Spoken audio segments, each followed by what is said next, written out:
Olá pessoal, bom dia. Hoje nós vamos conversar um pouquinho sobre sapatas associadas. Essas sapatas ocorrem quando a distância entre dois pilares é pequena e dessa forma você entende que é mais viável colocar uma sapata única do que colocar duas sapatas, certo? Então, se você dimensionou uma sapata e a 1 metro ou 2 metros tem outra sapata e você entende que a sobreposição de uma sobre a outra não vai ser possível de executar, né? Porque uma vai estar alocada em cima da outra. Então, a solução pode ser uma sapata associada. Aqui no exemplo, eu estou usando duas cargas chegando, ou seja, dois pilares. Mas lembrando que você pode até ter mais, tá?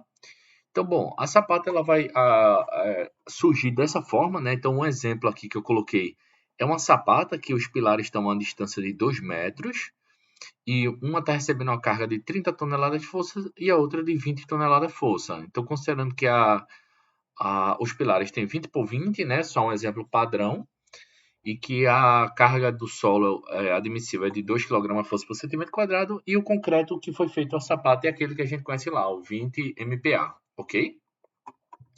Bom, então, o centro de gravidade, que é o que a gente calcula primeiro, ele é dado como a segunda carga da sapata, eu tomando aqui como referencial, né, eu partindo do primeiro pilar, indo para lá, né, indo para o lado de lá, ele vai ser o P2 vezes L sobre P1 mais P2. Lembrando que eu poderia também tomar a partir daqui, não tem problema, né?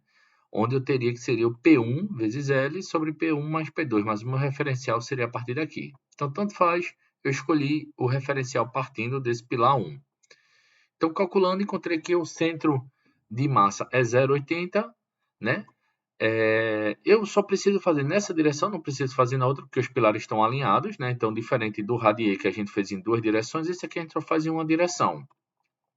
Achei a distância, eu sei então que o centro de massa dela vai estar aqui em 0,8. Então, vou estar 0,8 desse centro desse pilar e dessa forma vou estar 1,20 do próximo pilar, ok? Então, para dimensionar a sapata, eu vou calcular a soma das forças dividido pela área. Então, a gente sabe, dividido pela tensão. Então, a gente sabe que tensão é força sobre área. Quando eu troco a tensão, vem aqui para baixo e a área vai lá para cima, eu fiquei que a área é força sobre tensão.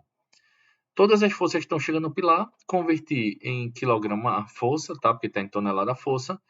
Então, me deu 30.000 mais 20.000 dividido por 2, que é a tensão que foi dita que é do solo. Dessa forma, a gente chegou em 25.000 centímetros quadrados, ok? Essa daí tem que ser a área de toda a sapata. Pronto. Agora, eu vou calcular similar ao que a gente fez lá com o radier, ok? A gente vai calcular, então, qual é as dimensões da sapata. Bom, eu tenho aqui um pilar, tenho outro pilar e sei que o centro de gravidade dele está 0,8 desse pilar e está 1,2 desse, ok? O que a gente tem que fazer? Bom, quando eu tenho para cá 1,2, eu tenho que no mínimo, colocar 20 centímetros para a borda. Então eu sei que se tem 1,2, ele vai ter mais 0,20, então vai me dar 1,4 a distância desse centro que a gente calculou, centro de gravidade, até a extremidade. Lembrando que não é o centro de gravidade geométrico, é o centro de gravidade em relação às cargas, tá? Que a gente calculou similar a radier. Então, se ele tem 1,4 para essa borda, e ele é o centro de gravidade, ele também vai ter que ter 1,4 para outra borda. Então, a minha sapata no final vai ficar com 2,8, né? Só que eu sei que a área da sapata, ele é... Deixa eu só modificar aqui, tá? Ele é... A área vai ser A vezes B. Então, como eu já calculei a área, que é 25.000, ela vai ser 280, né, que é o 1,40 mais 1,40 que a gente calculou anteriormente, tá? Ela vai ser 1,40 mais 1,40, então já sei que esse lado aqui é 2,80, ou seja, 280 centímetros. 280 vezes B, ok? Então, isso daí vai me dar 89,28. Então, vou considerar que a sapata tem aqui, de lado, 90 centímetros.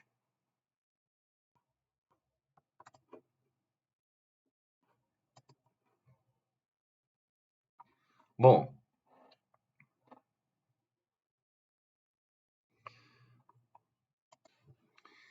Então vamos lá. O lado A, então, esse daqui tem 280 centímetros e esse aqui tem 90 centímetros, certo?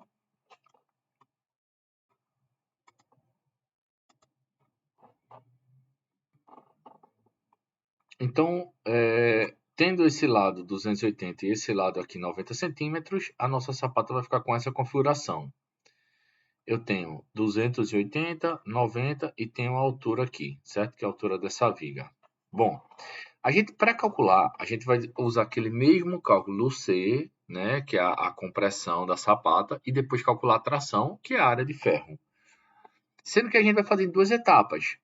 Primeira etapa, a laje da sapata, quando a gente chamar, é essa parte plana aqui dela. Então, a gente vai primeiro calcular ela, tá? Se quando tiver a tensão, ela não vai fazer uma curvaturazinha aqui e aí vai romper. Depois a gente vai calcular a viga da sapata, que a gente chama que é essa parte aqui. Algumas pessoas chamam do pescoço da sapata, né? É o topo da sapata, já no encontro do pilar. A gente vai calcular então a viga da sapata. Então, primeiramente, calculando a laje da sapata, a gente tem que primeiro temos que calcular por metro, certo? Similar ao que a gente fazia com laje. Então, vou ter que a carga que está sendo aplicada aqui embaixo da sapata é a tensão do solo vezes 100. Como a tensão é 2, vai me dar 200 kg força por centímetro. Então, o momento máximo aqui no,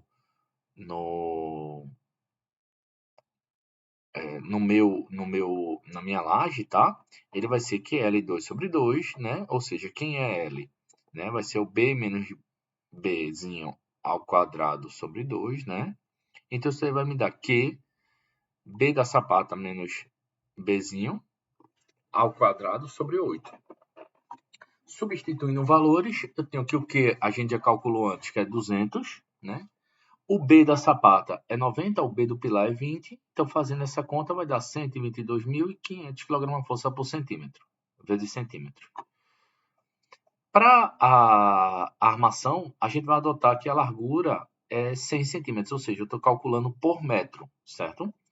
Vou calcular a quantidade de ferros por metro. Então, analisando a compressão, certo? Eu tenho que momento sobre BWD ao quadrado, né? Aí eu vou adotar que a laje, ela tem 20% de B. 20% de B, 20 vezes 90, vai me dar 18 centímetros, tá? Então, deixa eu só colocar aqui, 18 centímetros. E que o C limite, que a gente já viu lá, que é o 0,14 vezes FCK, eu vou considerar que o FCK é 20, então vai me dar 28 kg-força.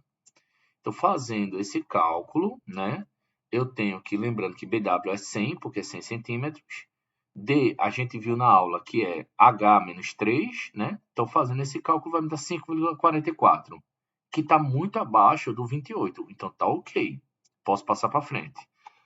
Calculando a armação da sapata, a gente já fez anteriormente, a armação é igual a 2 vezes o momento sobre Fy vezes D.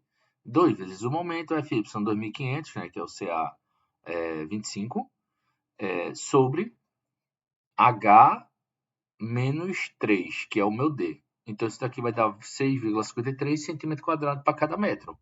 Então, já sabe como é que é. Vou pular essa parte, mas pega isso daqui, divide pela quantidade a área de uma barra que você vai adotar, seja de 8.0, de 6.3, e aí você vai colocar para cada metro essa quantidade, né?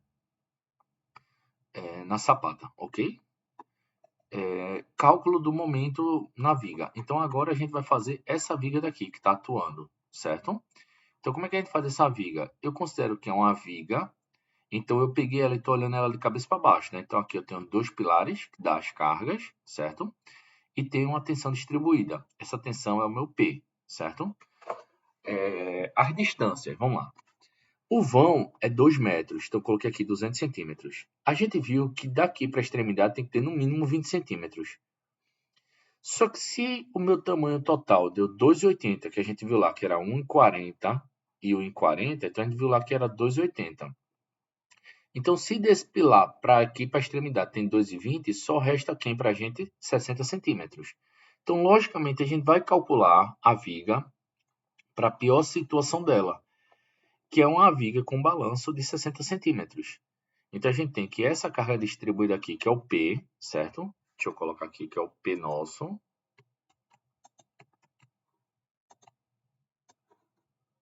esse aqui é o meu P, ok? Ele vai ser B vezes a tensão de solo. O nosso B da sapata foi 90 vezes 2, 180 kg por centímetros. Então, o momento no balanço vai ser P vezes X ao quadrado sobre 2. Lembrando que X é o maior valor entre os balanços. Então, aí eu aqui tem um balanço de 60, eu tenho um de 20. No caso, o X vai ser 60. Se esse daqui fosse o maior, fosse 80, por exemplo, eu iria adotar esse daqui, certo?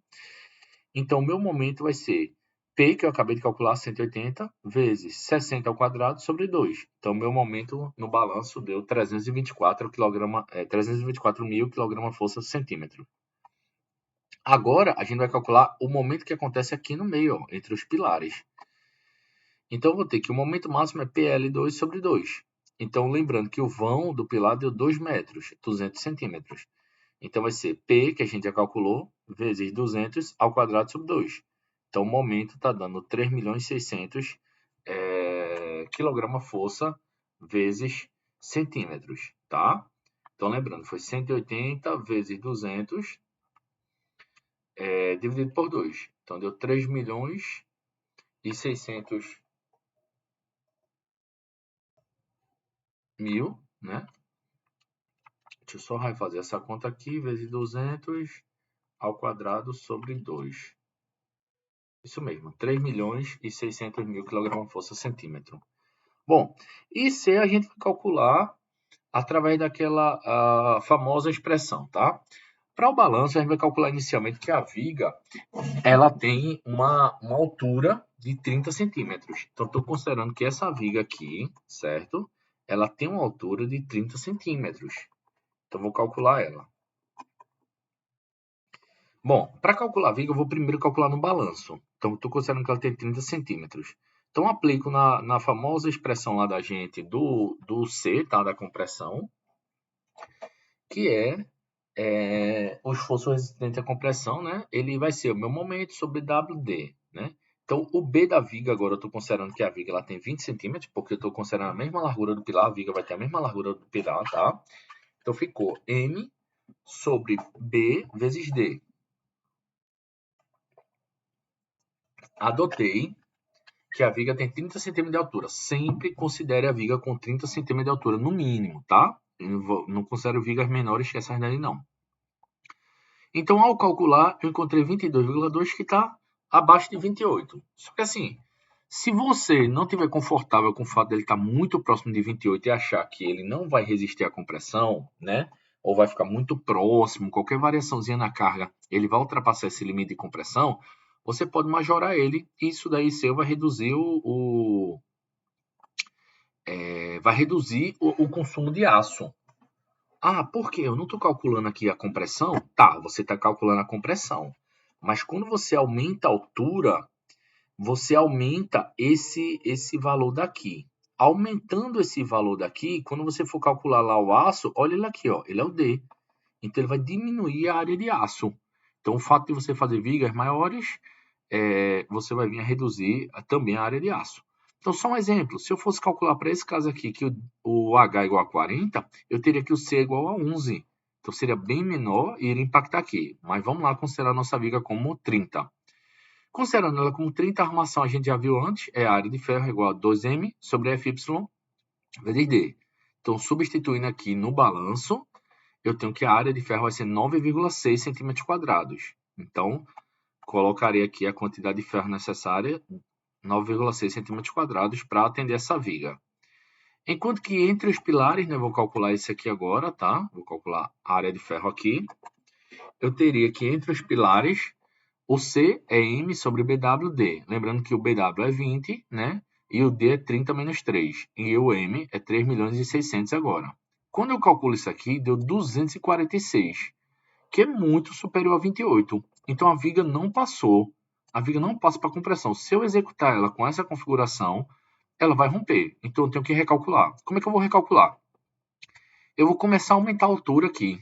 Vou começar a aumentar a altura até ele dar menor que 28. Então, lógico, vocês podem fazendo, aumentando, botando 40, 50, 60, não tem problema. Mas eu vou logo fazer o caminho inverso. Eu vou dizer que eu quero que o meu C seja justamente o limite. Então, considerando que o C é exatamente o limite, eu sei que o C vai ser 28, o M vai ser 3.600.000, o BW é 20 e o D vai ser H menos 3. Então, substituindo aqui, eu vou ter essa expressão que vai me dar essa expressão aqui de segundo grau. Calculando ela, eu vou encontrar que o H tem que ser 83,18 centímetros. Né? Então, para combater a minha altura, o H vai ter que ser 83,18. Substituindo aqui, tá? No cálculo. Agora, para a armação é calculada, né? Então, eu teria que a área de ferro é igual a 2M sobre FY vezes D, tá? Então, deixa eu só cliquei aqui sem querer. Então, bom, lembrando que D é H menos 3, né? Então, estou considerando aqui que o H agora vai ser 84. Então, deixa eu só colocar aqui. Considerando, então, H igual a 84. Por que eu estou considerando H igual a 84 centímetros? Porque ele tem que ser um pouquinho maior que 83. Não vou ter como pedir para uma pessoa fazer, né, uma altura de 83,18 centímetros. A pessoa não vai conseguir colocar isso daí lá na régua, né? Vai ser muito difícil na trena. Então, eu digo para a pessoa, olha, eu faço 84, eu poderia até ser mais maleável, pedir uma viga de 85, né, para a pessoa não estar errando ali 1 centímetro. Então, bom, substituindo aqui, na minha expressão, eu teria D, que lembrando que D é H menos 3, né, então no caso 84 menos 3, 81, tem um FYD e tem um 2 vezes o momento. Substituindo, deu uma área de ferro de 35 centímetros quadrados. Então, a gente pode passar para a força cortante. Lembrando que a minha viga agora não tem mais 30 centímetros de altura. Ela tem agora 84 centímetros de altura, tá? Eu tive que recalcular e tive que dar isso daí. Logicamente, eu deveria voltar para o cálculo anterior, aqui do balanço, e calcular agora ela com 84 centímetros para ver qual a área de ferro que ela vai dar, que vai ser bem menor, tá? Vai sair mais econômica. Mas lembrando que uma viga com 80 centímetros, eu já tenho que fazer algumas considerações da norma em relação à armadura de pele, a tudinho, tá? Armadura dupla, porque ela já necessita, de acordo com a minha 118, tá? Então, pronto. A força cortante, eu vou calcular ela no balanço. Então, a força no balanço vai ser P vezes X, né?